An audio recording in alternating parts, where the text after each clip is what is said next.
Welcome, Keri. Thank you so much for coming on my podcast. How are you doing today?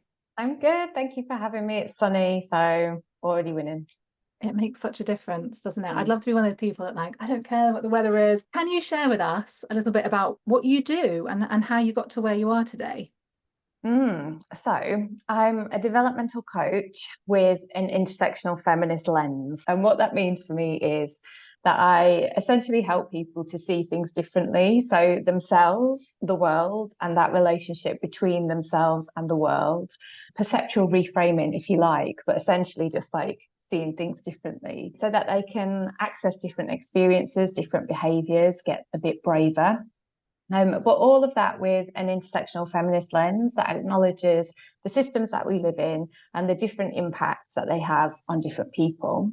I'm also the co-founder of a charity. So our charity is the Southend Care Bank. So we seek to alleviate the impacts of hygiene poverty in our community and also to redistribute resources, pre-love things, bring some sustainability in.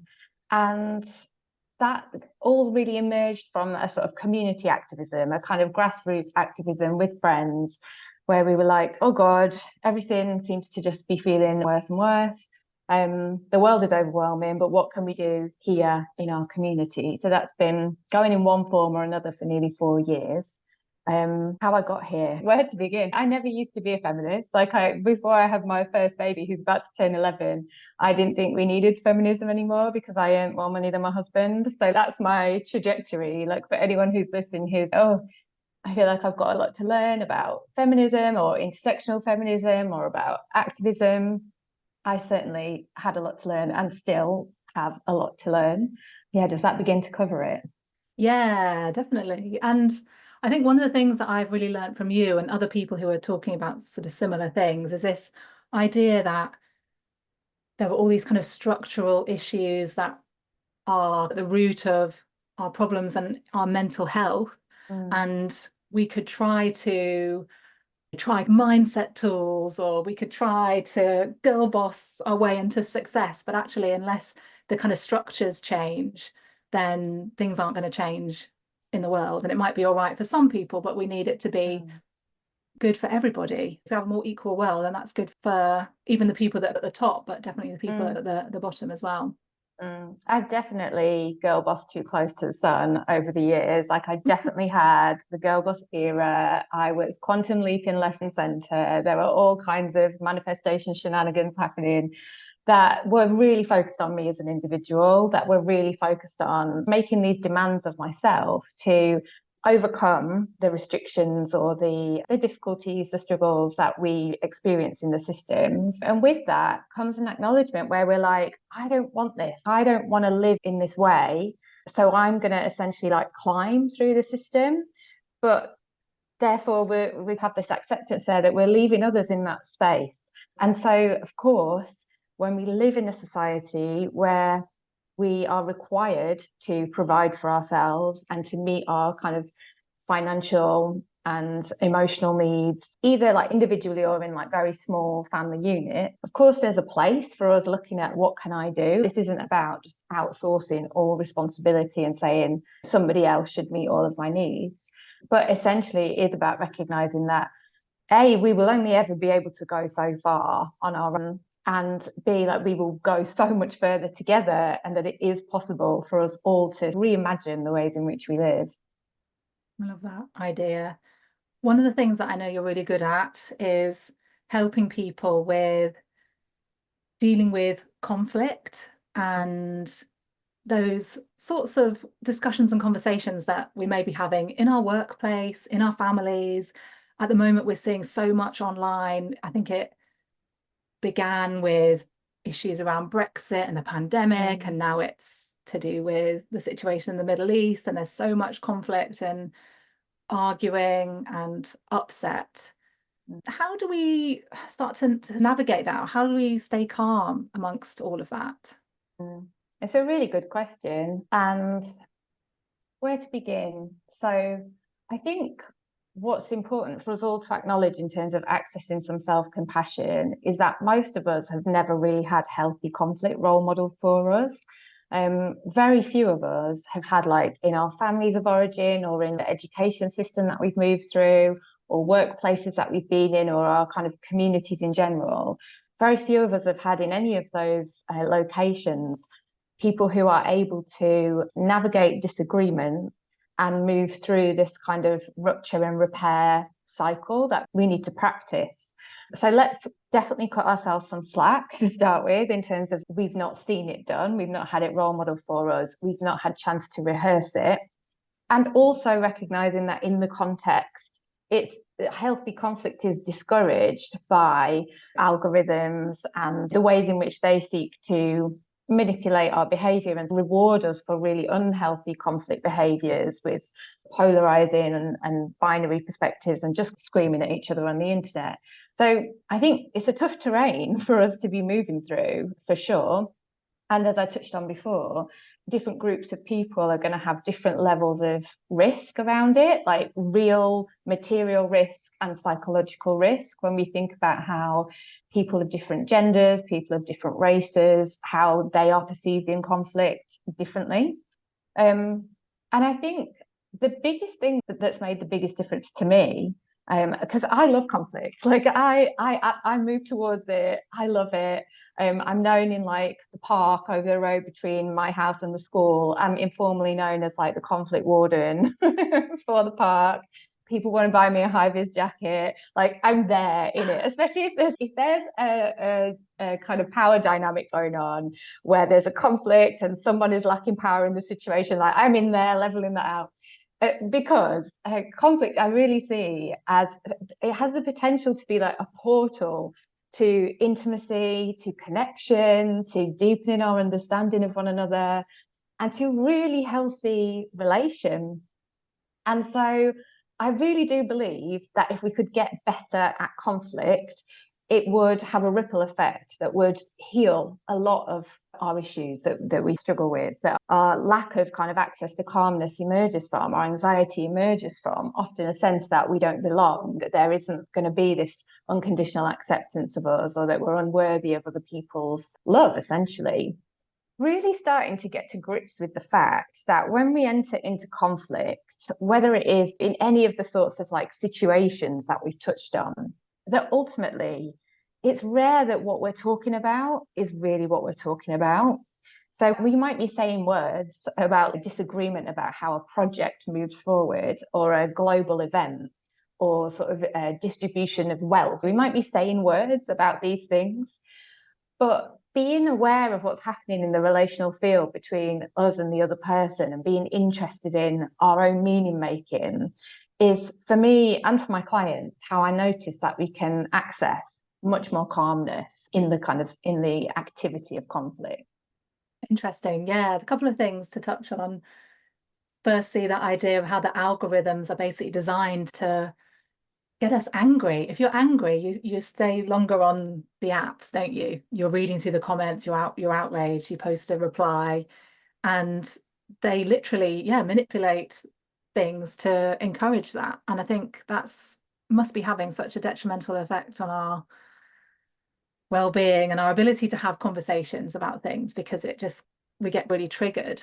And secondly, I love the fact that you, like, really love conflict. I think a lot of people listening, and me definitely, I am very averse to conflict. Definitely grew up as a people-pleasing good girl, peacekeeper in the home, and yet that's a problem. Avoiding conflict can be a real problem, can't it? It can We can become resentful. I've noticed myself, rather than have a discussion or a disagreement with someone, I'll just ghost them, or just like quietly slip away. I'd almost rather do that than have a big conflict and save a friendship or something. So yeah, I love the idea of embracing conflict a bit more, and starting to try to do it in a bit of a healthier way. And don't get me wrong, I'm very familiar with the feelings that you've described there. I am the eldest daughter. I know it all very well.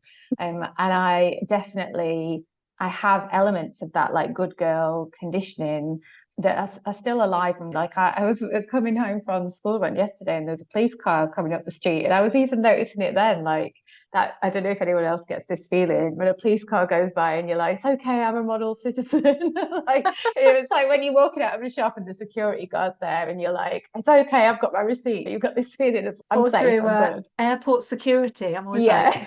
are they going to think that I'm like smuggling something in? Yeah. You just want to be like the model human who causes like as least friction as possible for anyone around you. I'm good, I'm okay, you don't need to worry about me. So even though I have all of this developed perspective around conflict, I still notice that parts of me, and a lot of my work is in parts work, and I notice that parts of me still feel very drawn to like this performance of peace. We talk about peacekeeping, and often what we're really talking about is like the illusion of peace or the performance of peace, because inside it's not peaceful at all, is it, to be in this position where you named like resentment. And I also think a lot of anxiety can emerge from sitting on a conflict that sometimes isn't even a thing for the other person. Like sometimes it's all imagined for us, and sometimes it isn't. We're both separately imagining what's happening here between us. The opportunity to perceive conflict differently, to give it this different framing where we're willing to look at our own meaning making in the situation. I think why I love it so much is because it's transformed in lots of scenarios, and context is key, but in lots of scenarios for me, it's transformed my own relationship with being able to honor my own needs and boundaries. So what does a successful, if you like, conflict look like? And how can we, yeah, are there any tools or approaches that you would recommend? So I would say the first thing is for us to get our heads round when we are in a conflict situation, and people might like to bring one to mind where they probably, we all have people in our lives who we regularly get into disagreement with, and we have some degree of care for this person and some kind of wider, broader relationship with them. Maybe we rely on them to support us in practical ways or with caring responsibilities or different reasons why we really value them and want to keep them in our lives. But perhaps we butt up against one another with our views, or perhaps it's like a work thing and you just simply have to stay in relationships with these people, whether you like it or not. So people might like to bring to mind either like a sort of argument that they've had or that they imagine is coming up. And to notice when this other person is telling you, this is how it is, this is my view of whatever the topic is, to really slow down and be curious about what is going on for me here. What is it that is happening? What am I feeling in my body? What meaning making is occurring? What's familiar to me in this dynamic? Because what will often be happening is the other person might just be saying, let's say it's your boss, and they're saying, this piece of work didn't really meet my expectations. So they're saying the words, this piece of work didn't really meet my expectations, but we're hearing, you are no longer a valued employee, your job might be at risk, and then we might be spiraling off into the job market at the moment, and oh my god, my mortgage has gone up, and like all of these things. But our meaning making around it, that's all imaginary, and what we're resisting is being separated from a part of our identity that we feel attached to, which for lots of us, we've talked about this good girl phenomenon, for lots of us it's be perfect, for lots of us it's I'm perfect, and if I can be perfect at work and I can always like exceed expectations and over deliver and overextend myself, then I'll be safe here. I'll experience belonging and acceptance, and my financial security will stay in place. People will like me, I'll be respected, all of that. Really just trying to tune into what am I making it mean, and what element of my identity that I feel an attachment to do I sense that I'm being separated from here. And then from there, we might be able to find the courage to look at, am I perfect? Like a bold statement to consider that perhaps we might not be. I was extremely confronted the first time I looked at something like this with Sass Petherick, who is a brilliant coach. I highly recommend people have a look at. And I did some training with Sass in 2020, and we were asked to look at elements of our identities we were most attached to, and then to reflect upon times when we have certainly not embodied those identities. And I felt sick as a dog. I felt like I might die. I might die from sitting in this space of I'm very attached to being competent. And now I've got to think about these times where they have absolutely not been that. But what comes with practicing that is this expansion into I am not these pockets of my behavior. And so it becomes safer for someone to say, oh, you're not perfect. You become more able to claim, oh, yeah, you're right, but I'm still fine. Like I'm absolutely imperfect and I'm also absolutely fine. I wonder if that's No, that really lands with me. And you sent an email a couple of weeks ago, and I was like, oh my God, that is exactly me. I felt so seen. And it was to do with this thing of needing to be perfect and not liking to be wrong. Like I think I am definitely better at this, but in the past, like a cup would be broken and Aidan would be like, oh, you broke this cup. And I was like, I did not break the cup. Do not accuse me of that. Or yeah, just any kind of being wrong was just horrendously painful. And I would defend myself so vigorously, even though I didn't know. Who knows who flipping broke the thing or whatever. But yeah, there is something about being okay with being wrong, being okay with being imperfect. It is, I think this is hard for a lot of people to change their mind and admit they were wrong. Like we don't actually see very many people turning around and saying, you know what, I came out with this really strong polarizing view and I realized actually I was wrong. It's quite rare, I think, that you see that. I think that's hard for a lot of us. Is it hard for a lot of us? Definitely. And I was laughing along with you because I really recognize that experience. So, in my younger self, in my eldest child, in my dad, like we are all like that. Like we all have that tendency of it can't possibly have been me. I need to find a story. I've got to tell a story. I've got to craft a narrative that explains why I can't possibly have done anything wrong or said something that was wrong. And many of us do find it to varying extents, and again, like in different contexts. So there might be some people listening who are like, oh, at home I can admit that I'm wrong, but at work I definitely can't, or the other way around, or like around certain family members, it feels safe to say that I was wrong, but around others, it does not.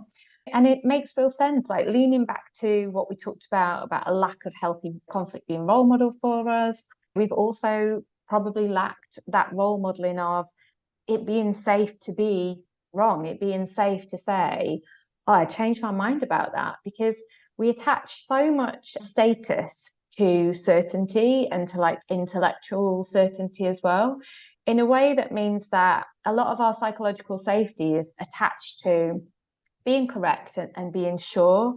And I was thinking when you were talking before, when we were both touching on this kind of online polar and the impact on our wellness and how this kind of circles us back here, that in that online space as well, those of us that run businesses are or have been advised for years. I've done a decade online, and it's always been like, say the most polarizing thing to get attention, but also be sure, be certain, present what you think as the like indisputable truth, the whole truth and nothing but the truth, in order to position yourself in this sort of like guru status where you're the only one who can solve people's problems, and really playing on that intolerance that we have for uncertainty as humans, which is partly normal and then partly like exacerbated by the systems that we live in, where because our security is fragile, our emotional security, our financial security, getting all of our needs met, that need for certainty gets heightened and heightened. You know, it can be a really existential experience for someone to be able to say,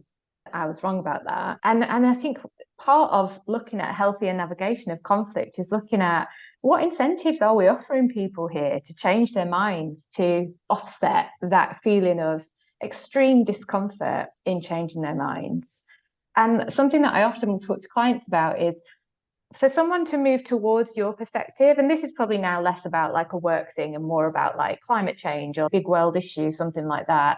For someone to move into agreement with you, we need to acknowledge like they're having to move out of agreement with others, and that they will have all of that going on for themselves as well. Like they're bringing all of that into the conversation where they might be thinking, gosh, like maybe, I don't know, like often it's like intergenerational stuff. It might be an older person thinking like, oh, maybe my son or daughter has actually convinced me over here about this.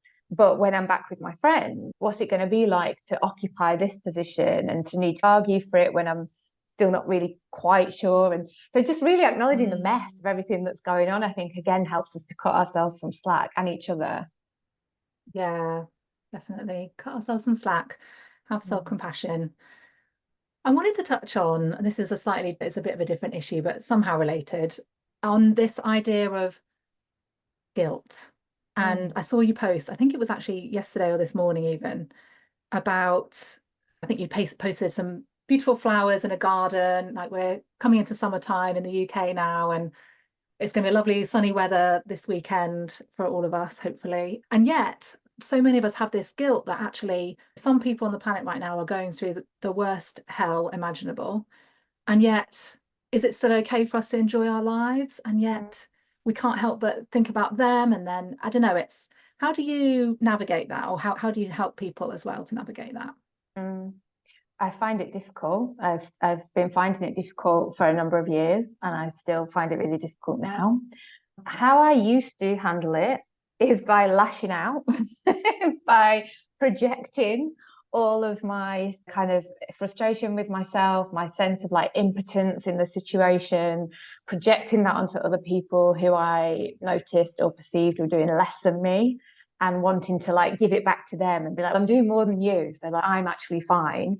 All of that to try to take the edge off this sense of I'm not doing enough actually, and it really doesn't feel comfortable for me that I'm enjoying my life in this way when I'm not doing enough to alleviate this suffering.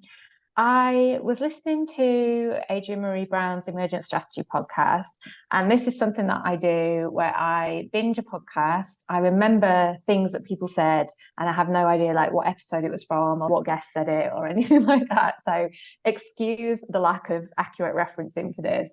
But I remember in a conversation on that podcast, someone was saying it's about holding yourself accountable to what you can do and being clear about like, and that was not like a new concept to me, but there was just something about the language of holding yourself accountable to what you can do that landed for me and seemed to create space as well for the ebb and flow of that on a day-to-day basis. We might have different health stuff, different caring responsibilities, different marginalizations, etc.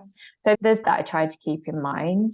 But to successfully use that, I need to be clear about what I really believe I can do. And I think that's where the challenge really sits.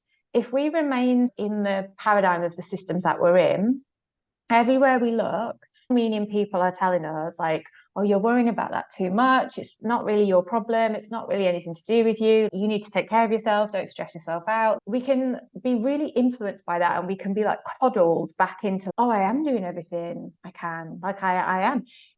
But then we're disconnected from the reality of, say, the climate emergency and, you know, what kind of world our children are going to be growing up in with food shortages and fighting for food potentially. Like my eldest child's going to senior school from September.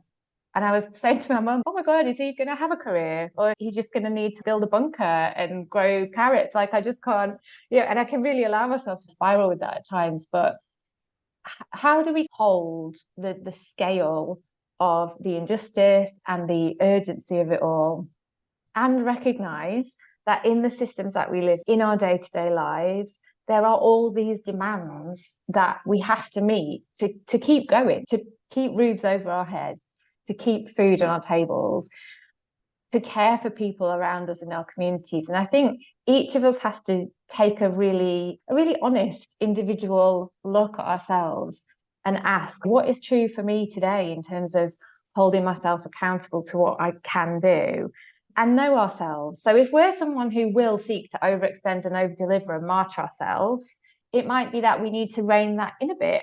If we're someone who is only just coming to opening up our hearts to the world a little bit more, we might need to challenge ourselves a bit to expand that a bit more.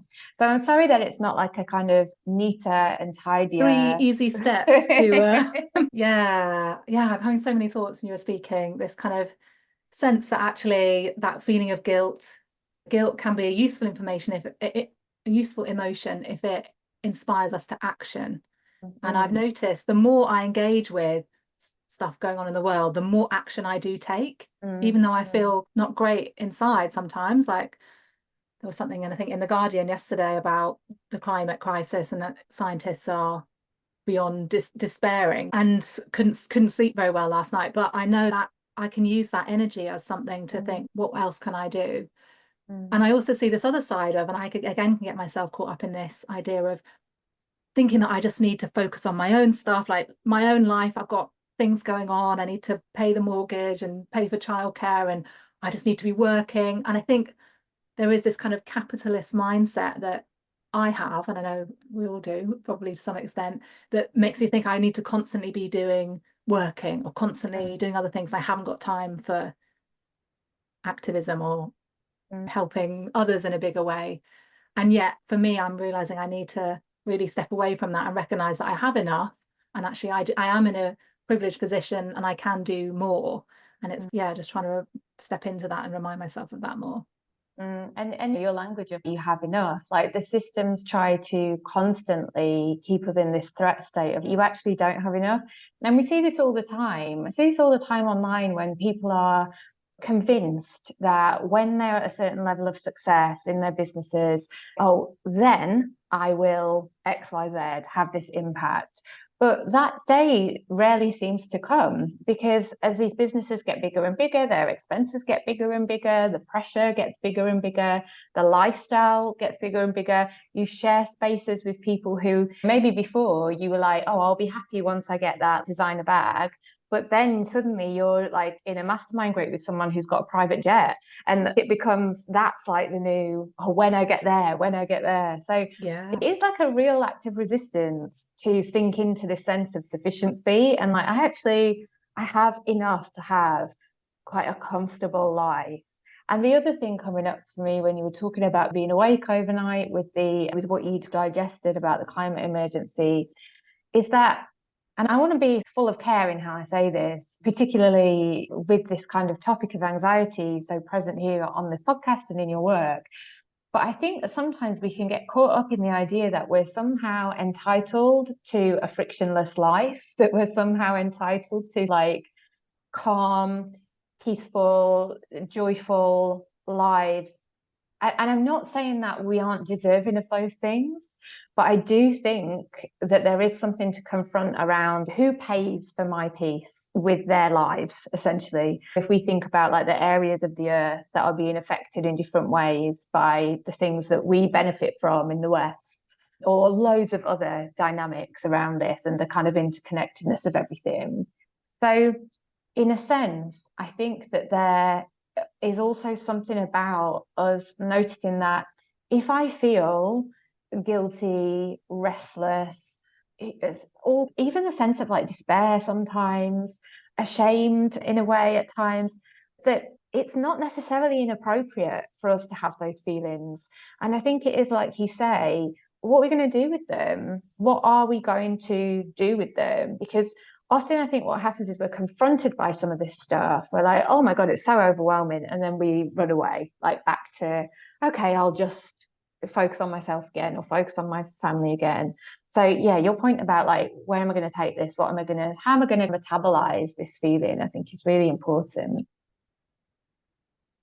Yeah, gosh, it's very deep to think about that idea of, almost, and I do notice that myself, almost I should expect things to be easy, and when they're not, I'm like, oh.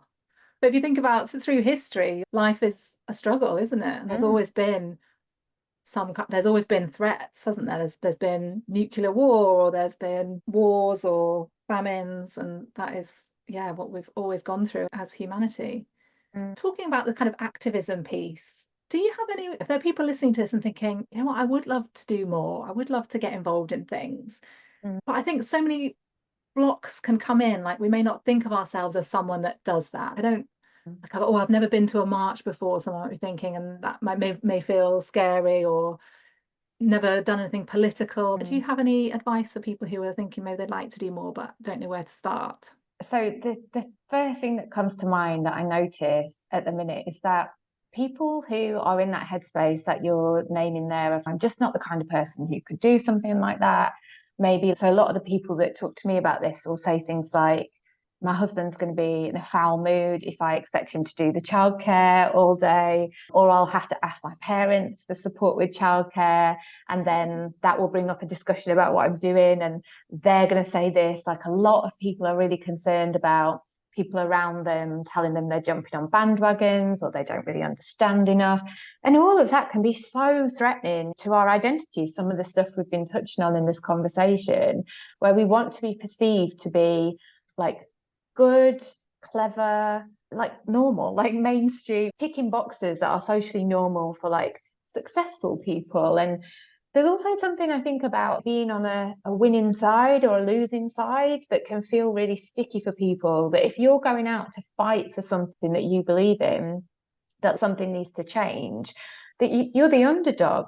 And that's a difficult position for lots of us to occupy, when there might be all kinds of psychological risk around being seen. It's seen as being like uncool. Caring about things passionately can be seen as being like uncool, which is just mad when you think like we're actually talking about within decades, like there not being enough food to go around and everything like going wrong, and it's not cool to care about that. It's just a wild thing to think about. But I would say that people on the outside of the activism kind of sphere, I think, tend to assume that the people inside it don't have all these same worries and problems. So people think that, oh, if you're going on a march, maybe your partner is just like really on board with what you're doing, or your parents are, or whatever, or you've always done stuff like that, or you're just really well supported in it, or you've got loads of friends to go with. And actually, that's not the case for the vast majority of people that I engage with around this stuff. Loads of people are having so much tension in their home lives about their participation in activism. And if I think about things like going on marches and demos, but also like our care bank that we run, which is like an entirely voluntary labour of love that we do, it takes over our lives. Like I feel like the care bank is basically my full-time job, which I'm not paid for. And then like my work and my parenting are like these hobbies that I fit in around it. And it won't always be like that. Like we've got this bit of a pinch point. We've had this like rapid growth, and now we're trying to get this kind of organizational structure in place. But I really, this is my kind of main point that I really want to labour. The people who are doing it are not finding it easy, but they're still doing it. And yes, there might be that some people who are doing it have more privilege than maybe you have if you're not doing it. I'm not discounting that. But again, it comes back to that sense of entitlement that we have to like doing things and them feeling easy enough for us. And one thing that's coming up for me is this sense of I don't like to do things that I'm not good at, or not, I don't feel like I know enough, or I'm going to be excellent at it to begin with, having never done it before. I expect myself to be good at it straight away and maybe avoid or shy away from things that are not like that. Yeah, that sort of thing can be coming in, I think, as well. Yeah, What you just definitely. shared.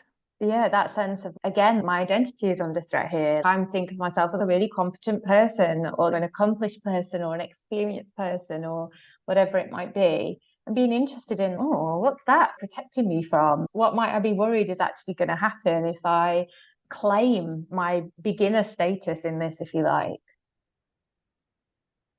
I love all that.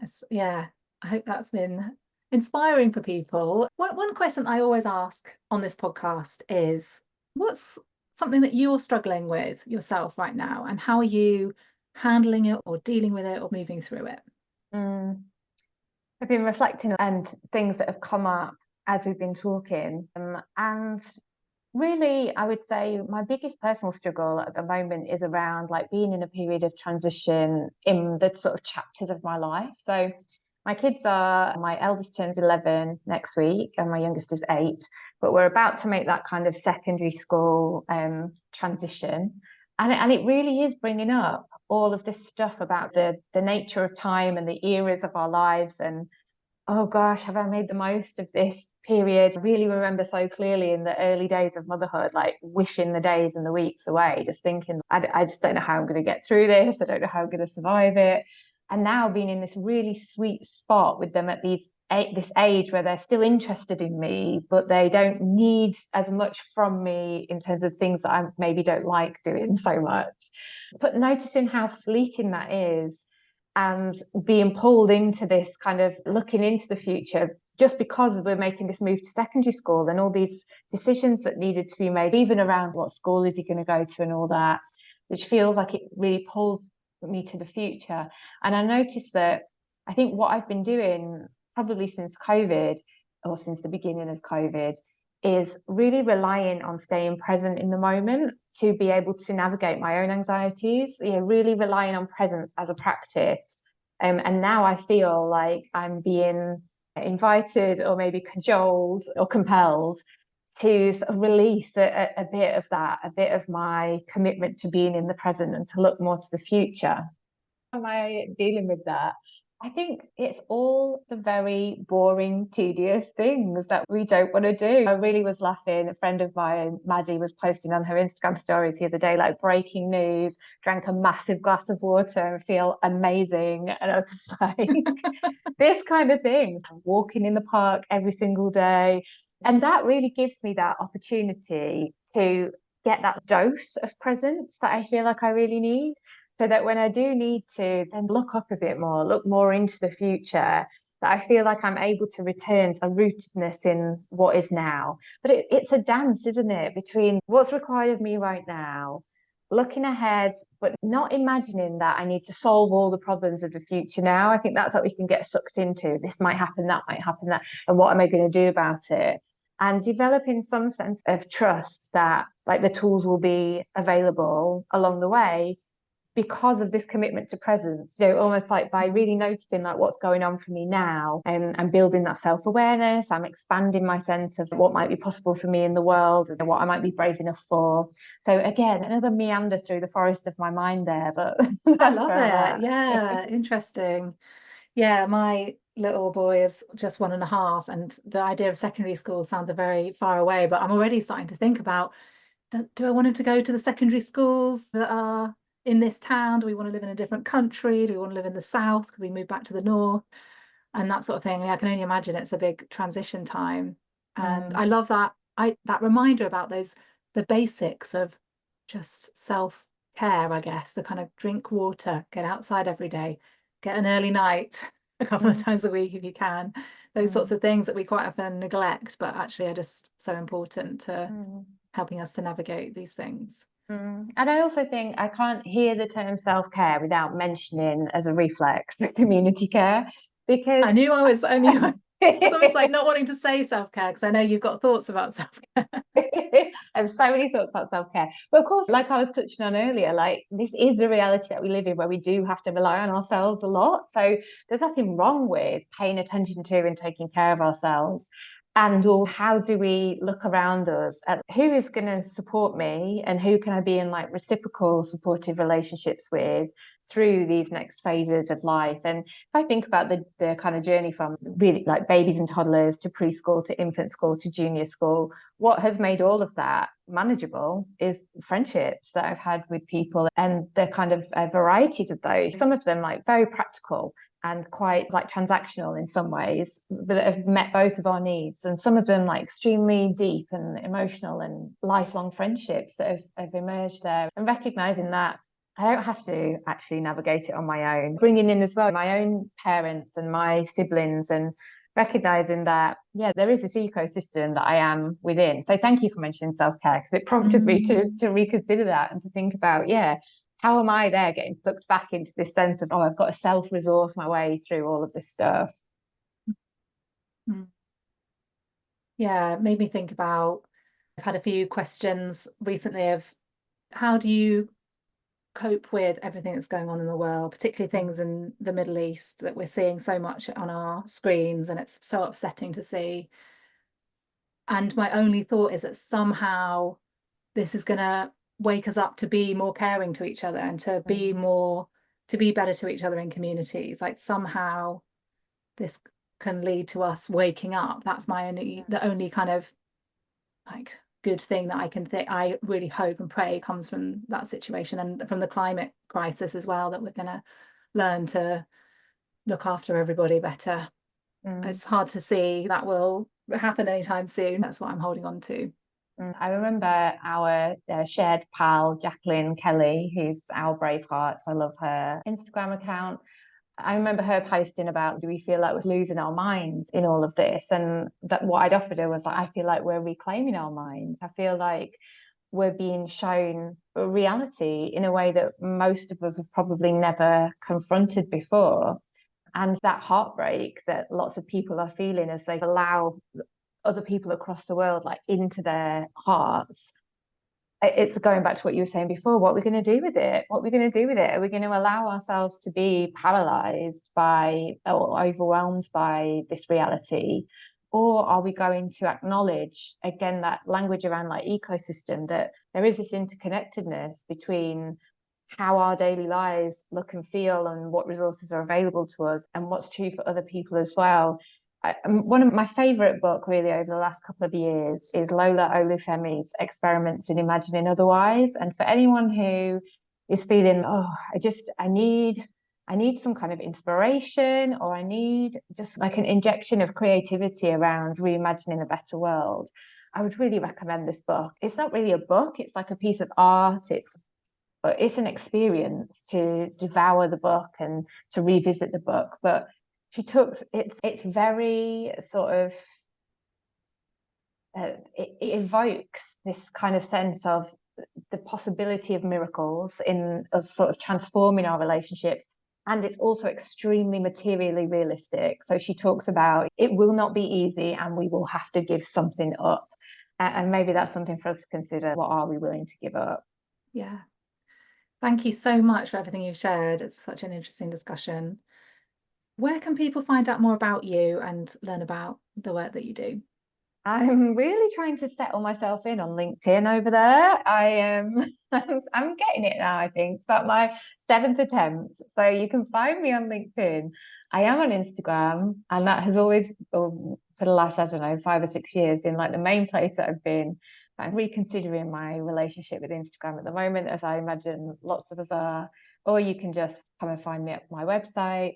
I also am on the Portal, which is a new platform for online learning that seeks to mimic principles of permaculture and mycelium networks in a way that kind of upends that pyramid-shaped, like hierarchical nature of online learning a lot of the time, and some of the systems that we have, and seeks to bring us more into a spiral.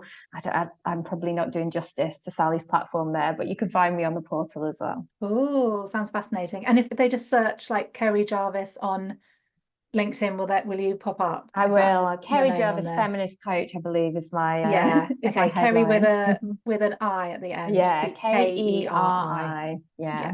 Cool. And I'll pop all those in the show notes as well for people. Thank you. Oh, thank you so much. Thank you so much for this conversation. Thanks for having me, Chloe. I've loved talking to you.